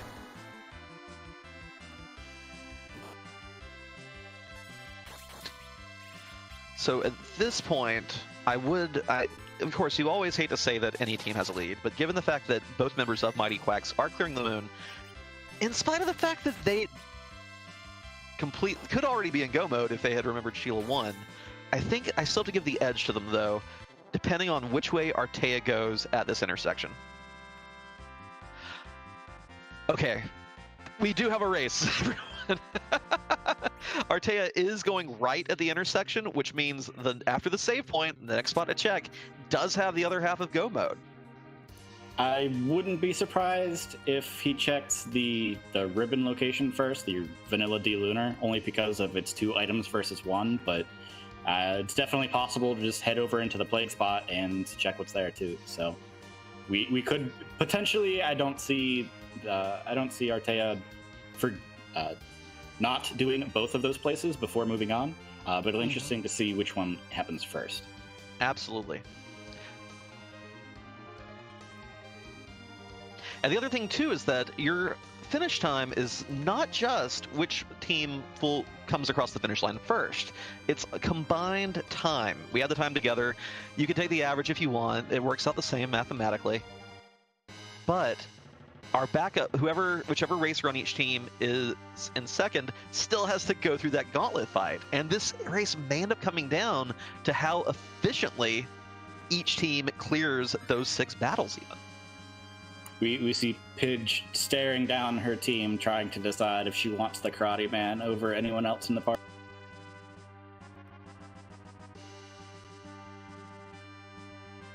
And decides to get rid of the bearded engineer. Womp womp.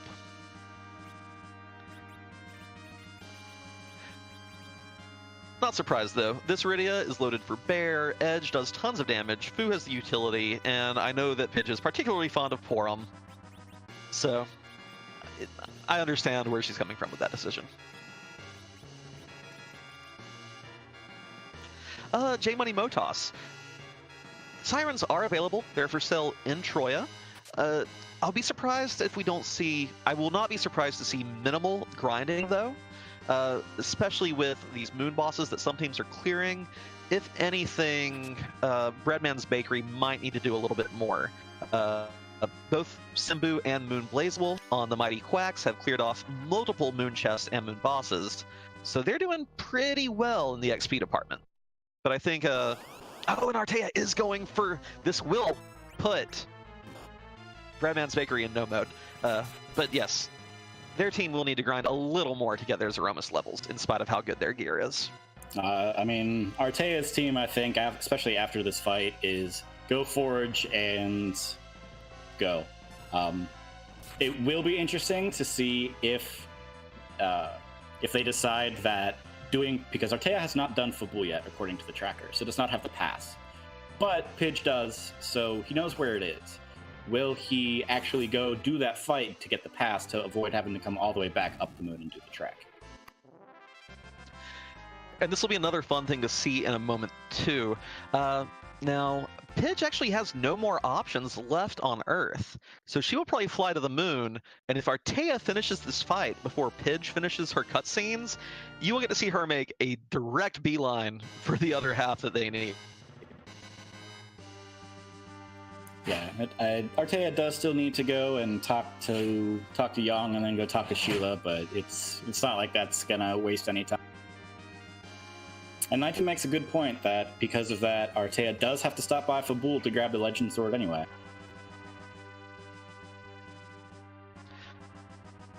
Mr. Ubik, excellent point. Artea has not picked up a White Mage yet. Admittedly, with this team in this gear, I might be willing to go with Rydia with just Asura for my healing, but not everyone is willing to make that kind of play, utilize that as your HP recovery source. I do believe Artea's found a Shura summon as well, so that could be, when in a pinch, that can be used as a healing source. Yeah. And given that Artea's on the moon, Pidge appears to be going to go ahead and do a little bit of a grind, which is actually going to be very good for her, because as soon as Artea says, hey, we have go mode, then Pidge can already have her levels and be able to take a direct route to the Adamant, back to Earth, forge it, pass, and go. Yeah, I'm actually really curious about the mighty Quaks. If one of them said that they were going to go do Sheila and then forgot, so the other teammate thinks that Sheila has been checked and has nothing. Or I can't imagine they would actually both be up on the moon with that still being an open check that they know they haven't done. I think it has to have been a slip of the mind. And that's one thing about K4. It's very easy to lose track of what you've checked, especially when it's not just you checking places, it's you and your teammate coordinating. I know that when you and I were doing our exhibition matches Supremacy, when you would say a place, I would mark it off. Either it has junk, check it off. It has something important, I didn't check it off, so I'd remember, oh, I have to go grab that. So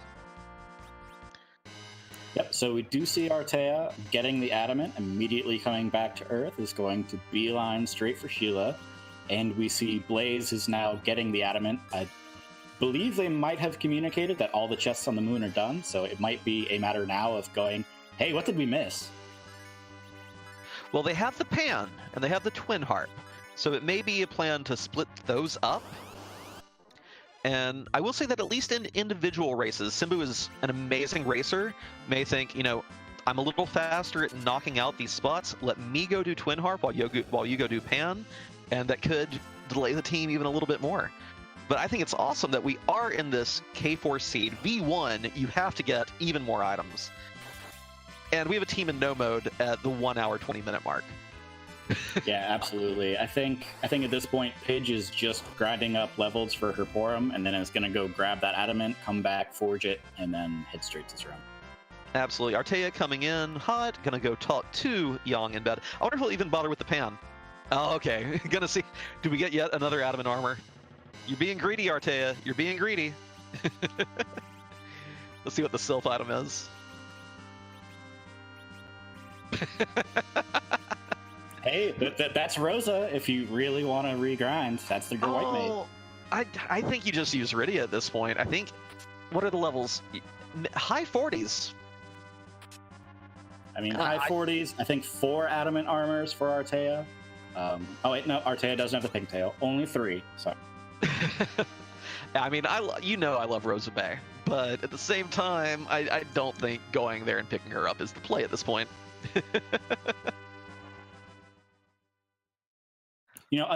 So I think if I was in Artea spot and I had 10 key items, I would go grab Rosa, because with the triple experience and the 10 key item experience, you're only looking at maybe 4 eggs, and your fight's going to be a little bit easier and consistent.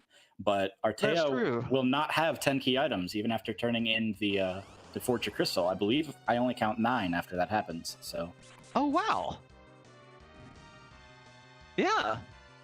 So would not be getting would still be getting triple experience. So would be getting 34 times 3, 102,000 experience from the first egg, and until getting within range of the other party, possibly still getting 3 times or just double XP.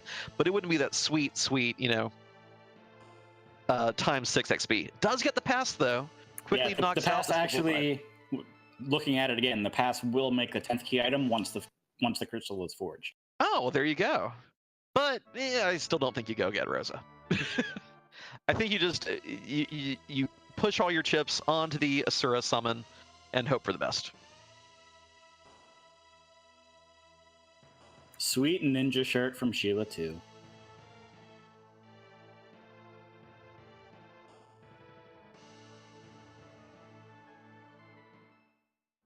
And I think Simbu may be actually knocking out the last trap chest. It feels like it's been long enough for it to be the last trap chest. That's the Warlock and the Fossil Dragon. Yeah, Blaze is exiting out, so... Now, did Blaze get...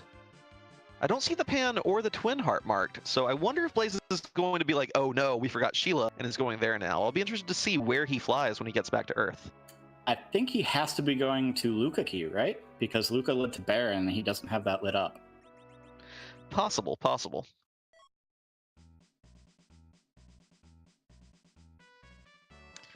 Yeah, Pidge may be a little worried about her levels, still grinding up, and it is important, by the way, that even if you see an opponent done, you see someone take first on the other team, if you and your teammate are close enough together to get really good second and third place finishes, your team can still win the overall match. We see ribbons for sale in Kukold's shop, so if you needed any more magic defense, there it is. There it is. And Artea does pick up his crystal, is in go mode. We have our first individual racer to have all the toys. And Blaze is finally going to talk to Sheila. Oh, I would hate to hear what they're saying in their private voice chat after getting this. Boom. Both teams know where they need to go. I expected an immediate exit out of Simbu, and there it is. Oh, there it is. You have to delay for the communication. You have to allow that little... So all 4 of our racers know what they need, know everything they need. But this is going to be tricky. Artea's the first to go mode. Simbu still has to go talk to Yang. Pidge still has to go to the moon and come back to Earth. So I have no idea who's going to win this. This is going to come down to combined time by far. Yeah, for sure. Artea's still grinding though. At this point, I think if you were going to do some additional grinding because you weren't sure, you should go turn in that Sand Ruby and grab Rosa and just ditch Tella to the floor. If you were going to go do grinding anyway. Possibly. I like how Simbu, upon landing, immediately went left, like, wait, no, I can't fly the Great Well under... Come on board. When are we going to get that patch? Yeah, I can tell you I've definitely done that in V1 seeds coming back from the moon. Just like, oops, I can't go in there. I can feel the adrenaline, by the way. Like, you can tell by how our racers are moving, how they're flying their airships. You can tell that everyone knows what they need. No one's done yet. And they're all just vaguely, like, there's that sense of urgency, that sense of panic, and you can feel it on every one of them.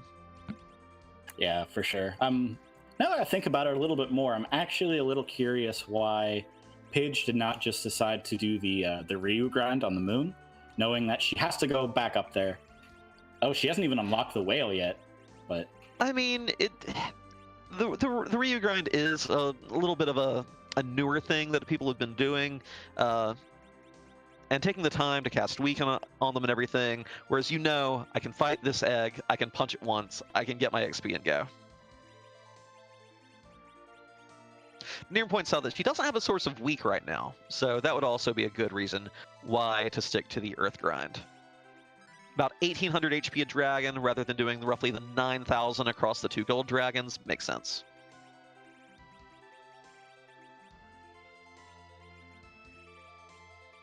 Yep, that's a very good point. Blaze going to our little peninsula of power to do a little grinding as well. See that Yang is only level 35, other characters various stages of the 40s. Don't blame him for wanting to get a few more levels either in spite of this gear. Simbu, I bet, will be going straight to Zeromus though, given his loadout and levels. Artea going to be the first one to show us whose butt do we kick tonight. I hope I did that all right, Scala.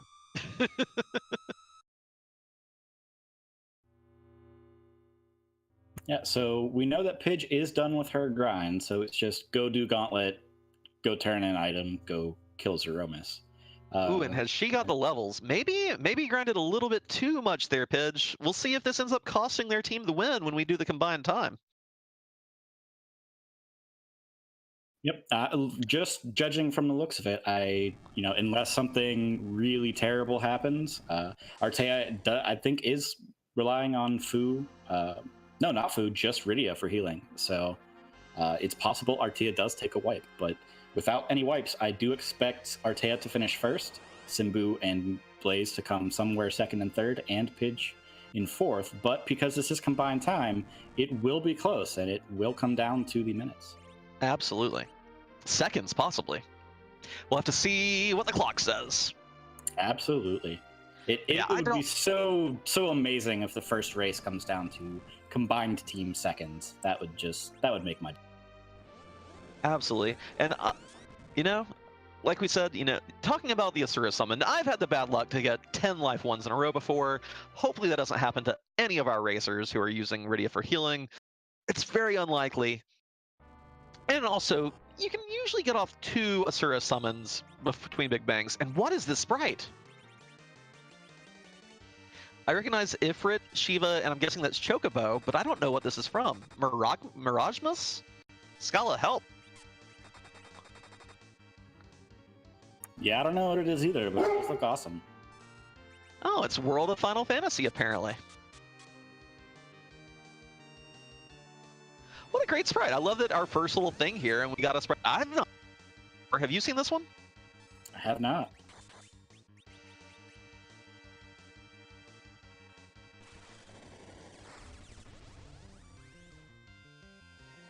I mean, Demarine, I know that, well, I don't know, but I'm pretty sure we would have gotten an announcement if new sprites have been added to the pool. So this just seems serendipitous.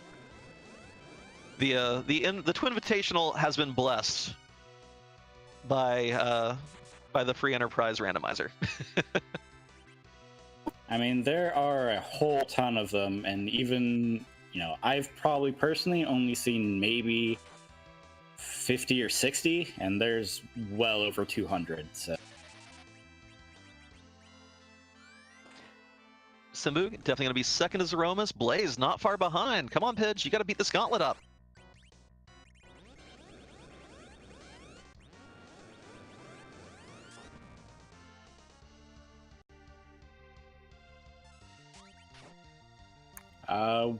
Where is Blaze going?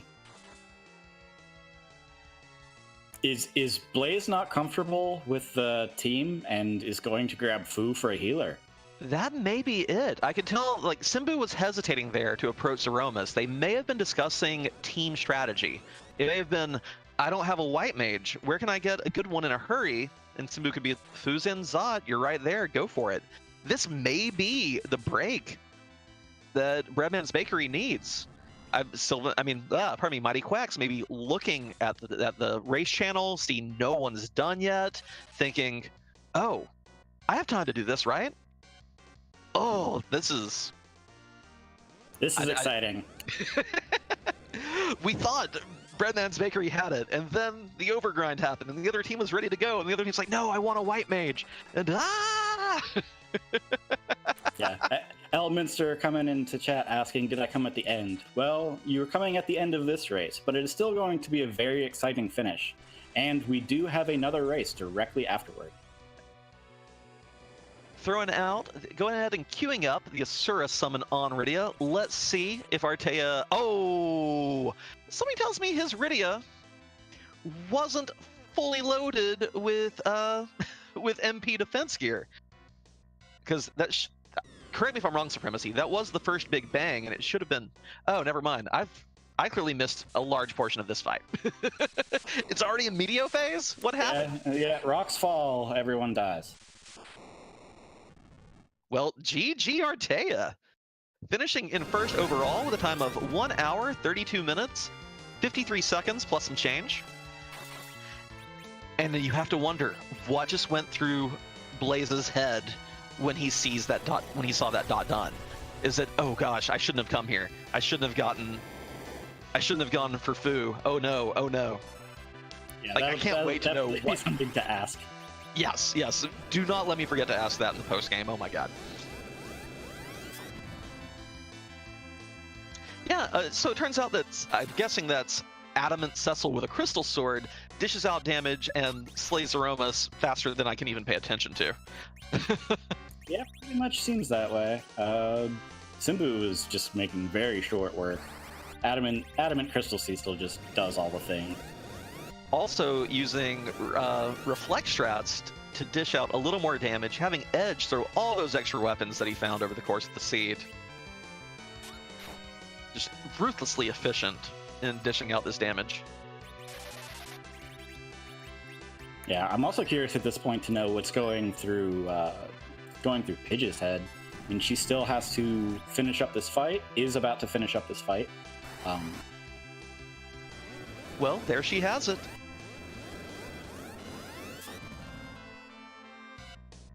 Yeah, I have a feeling she may end up having the fastest Z fight with those levels. I wouldn't even say so, only because she doesn't have Cecil. And Crystal Sword Cecil Crystal Sword, yeah. kind of doesn't. Well, that Yang will do work, though. That's very true. Not 8K a swing work, but still work. So Blaze picks up Fu, gonna ditch Tella for a real White Mage, but has to deal with exiting and then flying back to Troya, which, what vehicle did he land outside Troya? It's a good question. I don't know. I think it was the Enterprise. Oh, okay. I was kind of hoping it might be the Whale, because then of course you block your own landing zone and have to walk back. Oh, there's a crack-a-boom. Simbu finish in second with a time of 1 hour, 35 minutes, 16 seconds and change. Yep. So we got about a 2.25 minute difference between the first two finishers. So we'll see what happens with our last two finishers and if which team is able to either keep or beat that gap. Absolutely. Blaze, oh, I forgot. Mylon only the first fight, still had to deal with Rubicund here. I think we've encountered every theme this seed, by the way. I don't think we've seen the elements, but I think we've seen every other one. Pidge, trying to load up on ribbons right quick. Get a little extra magic defense on this team. You better shop quickly. You know your opponents know where everything is. One of them's already done. Oh, Life Staff, Ribbon, Adamant. Oh yeah, that Porum will do just fine at this fight. So while our other racers are on their way, Pidge, enough shopping. Come on, girl. To measure this exactly, so we have...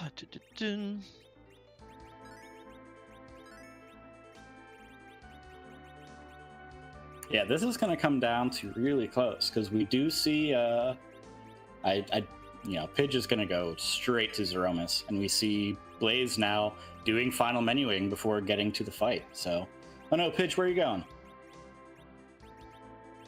I say that, and she goes to check some shops. Enough shopping. Oh, she wants drinks. Want to get the ninja and the monk berserked. I don't blame her, but she has a 2-minute 22-second buffer, roughly 2-minute 23-second or so. So even though Blaze at this rate is looking to be the first into the Zeromus fight between our 3rd and 4th place racers, If Pidge can finish less than 2 minutes 23 seconds after Blaze, Breadman's Bakery will take the win.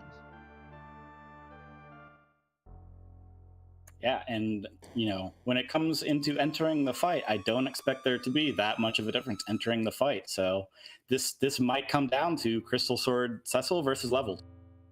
Yeah, and in fact, I'm going to pay attention to our timers here, and let's see. I'm gonna look at Blazes from the time they land on the moon here. Okay, 137.52 roughly.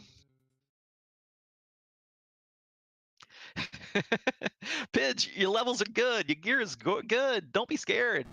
It has to be nerves at this point. Oh gosh, I have a little bit of a buffer. How much buffer do I have?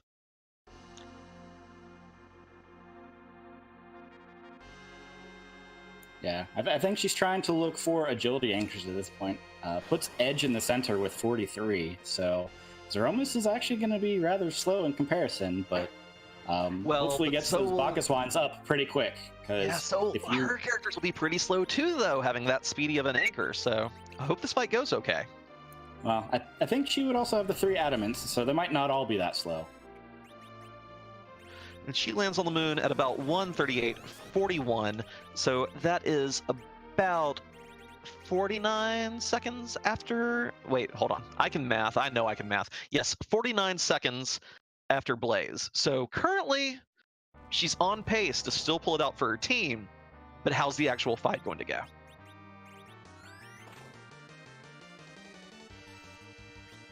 Yep, and we see the transform happening for Blaze at 139, so we'll see if maybe Pidge can menu a little bit faster to get that transform going.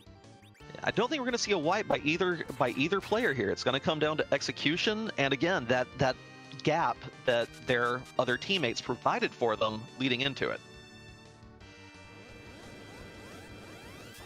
I'd be really interested to hear any of their team chats right now, just to hear them cheering the other person on.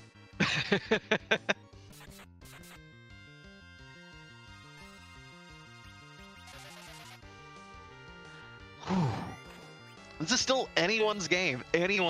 Again, we have about a 2-minute 23 difference between first and second, and that's the gap that Blaze has to overcome and or Pidge has to preserve. So let's see how it plays out. And they are still exactly 49 seconds apart from the transform time. So this is 49 seconds plus the difference in how fast their Z fights. Yep. So that means that there is a minute and 34 seconds worth for Pidge buffer to actually finish off this fight, given the difference they were apart at the start. Definitely an exciting finish, especially since we, one of the advantages of team mode is that, hey, we know who finished first and we know who finished second, but third place doesn't necessarily mean you win. Absolutely. Everyone has to finish the fight. So even if you see that dot done, if you're racing this with your friends, if you get, a group together to go do one, if you see the dot done, don't panic. Your time still matters. Your time can still give your team the win. Oh, I misspoke earlier. I thought that Blaze had Crystal Sword Cecil. He does not. They have almost the same party. It's basically Sid. Swap Sid and... There you go. Which, of course, if Blaze had Porum, he probably wouldn't have gone and gotten Fu. Yeah, definitely. So in that case, I think the extra levels might make a big difference here. That's true, because with 2100 HP on Porum, Adamant, Life Staff, Ribbon, you can probably tank full Big Bangs and not even worry about nerfing them. Yeah, I think Pidge has decided to just throw nukes out for damage at this point, and the counter nukes hopefully hit Yang and Dome. Well, she could be trying to nerf Big Bangs as well. Also true. Oh, well. Throwing stuff with Edge. Ooh, this is intense. I'm a little curious why Pidge is actually hucking items instead of just Bacchus Wand at this point on Edge. I can see some of the big items, Excalibur, the White Spear, but throwing a Slumber Sword seems like you might be better off using Bacchus. Well, what I can see it being is being worried again. If you're worried that a nasty Big Bang will wipe out your mages, having Edge with the extra HP alive to be able to life them back up and get them going, it can be a safety strat. And it may even be, I know how much time I have to spare. I know when I see that dot done, I have about 2 minutes, 23 seconds to finish my fight. Let me play it cautious rather than playing aggressive. Of course, on the other hand, you know that if I just dot done first, my team wins. So there is that. Yeah, absolutely.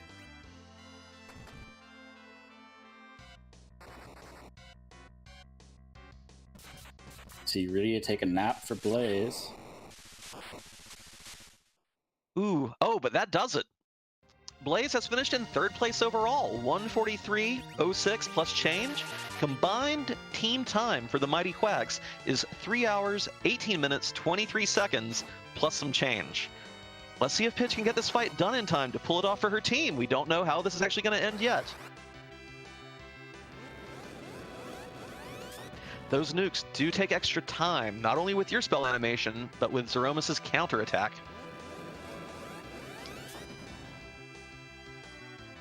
Yeah, definitely. It'll be. This might come down to the second. So, provided on-screen timer, well, assuming on-screen timers don't have lag, which of course they'll have a little bit, just depending on start times and everything.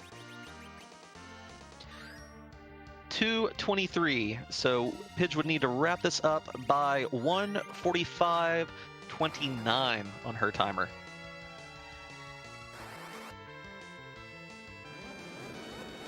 Yeah, I think at this point, after you see the dot done, you might consider just saying, okay, Bacchus Wine, go, and forego the actual nuke cast. Although that black hole is not going to help that. Not at all. She does have more wine in her inventory. She bought, I believe, 8 when she was in Tomra on that last run.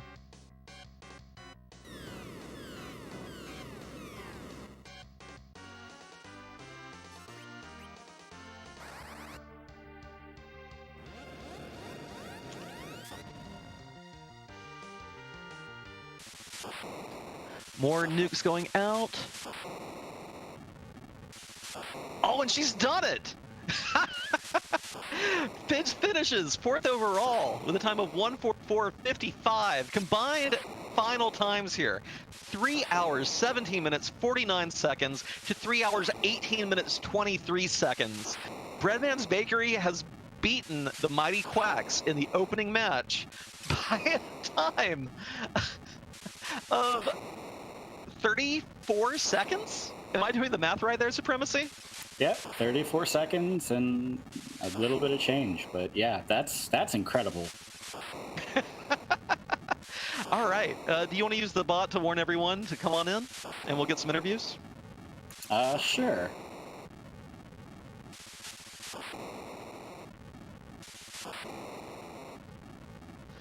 Oh.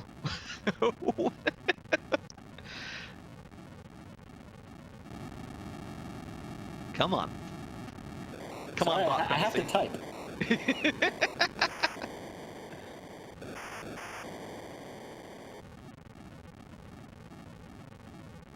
I'm gonna pull both teams in once the bot is finished pulling one team. Okay, sounds good.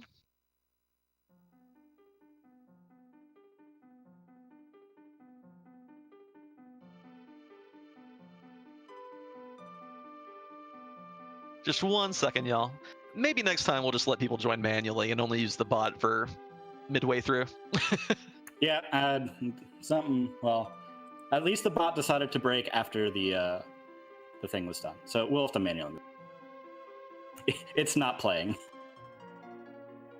I'll just go ahead and alert them all to come on in.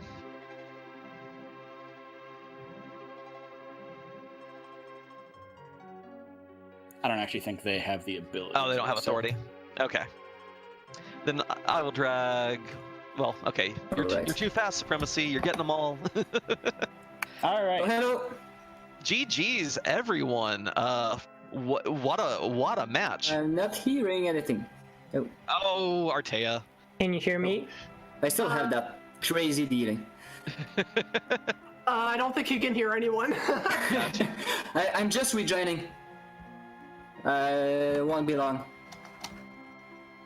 Anyway, so the first question I have to ask is actually for the Mighty Quacks. When did you realize you hadn't checked Sheila's first item?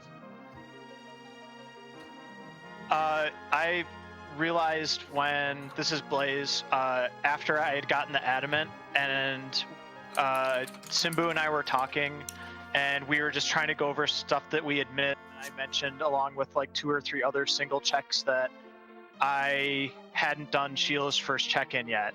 And I was like, I'll just do that on the way back down to, I think Cannon was the first place I was going to check because I'd gotten the tower key. And then sure enough, there was the legend sword, and he was getting the pan at like the exact same time, so it was like super awkward. But yeah, it was then. Gotcha. I mean, heck of a match. Other question, we saw you go up Zod at the end there as well, Blaze. I'm guessing to pick up Fu. Now, a lot of our racers found the Asura summon for Rydia. Did you not find that, or did you just not trust her being your sole source of healing during the fight?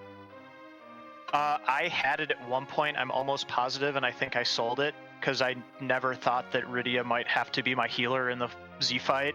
And that was something that Simbu also mentioned, and I was looking in my inventory for it and just kicking myself because we never found Cure 3s anywhere. Ooh, yeah, without the C3 flag active, Cure 3s aren't guaranteed to be in shop, so that can definitely get you as well. I mean, y'all did amazing. That was a topic of discussion on Discord today, and I remembered that while I was mad that there were no Cure 3s. I was like, well, they're not guaranteed, so here we are. Gotcha. Yeah. Ortega, can you hear us now, by the way? Yes, I can. Okay, excellent. So actually, for your team, great job. First place finish, Artea. Pidge, what was going through your head when you saw Blaze come in third in the actual race channel? Go fast. Go fast. Go fast. Just spam and hope for the best. Did you actually do any calculation with the times when you saw both, when you saw Artea and Simbu finish? Did you actually pay attention to be like, oh, I have about a 2.5 minute buffer that I have to close if I see Blaze finish, or are you just straight no math? So like, even though I have a degree in engineering, I'm actually really bad at math. So I was just like, I was not even thinking about that. I was just like, oh, I gotta go fast. It's like literally what I was saying in the call. Well, you pulled it off. I kinda did a little math. I was like, when the Moonblaze finished, Pidge was like, oh no, he finished already, and I was like, no, it's not finished! Go fast! Keep going fast! Yeah, at that point, I was just spamming nukes and just berserking Yang and Edge as fast as I could, because like that fight was actually alright for me, because I found Porum and Fusoya, so it was pretty free. And I just was spamming nuke with Rydia and Fusoya, so I was getting a lot of damage out super fast. Even though Rydia didn't have a rod and neither did Fusoya, they're still doing a lot. Yeah. So it was alright. I feel like I spent maybe a little too much time grinding on the eggs. Like, whenever I go to Zero Miss with the 2 little girls, like, I just want them to each have 2,000 health just so I feel confident, but maybe that's like something I should stop doing in the future because it takes like a ton of time and I didn't really need it that badly. And it can also depend on the gear you have. We are on T4 flags at least, so you're probably going to be better equipped than on the T3 ones that we've been doing a lot of in other places. Yeah, like for Porum, I wasn't too worried. She had adamant armor, but Rydia only had a sorcerer robe, which is not bad. But it was still like, I really could have dealt with. Like, I wish I had as many adamants as Artea had, but I only had 1. Well, GG's again.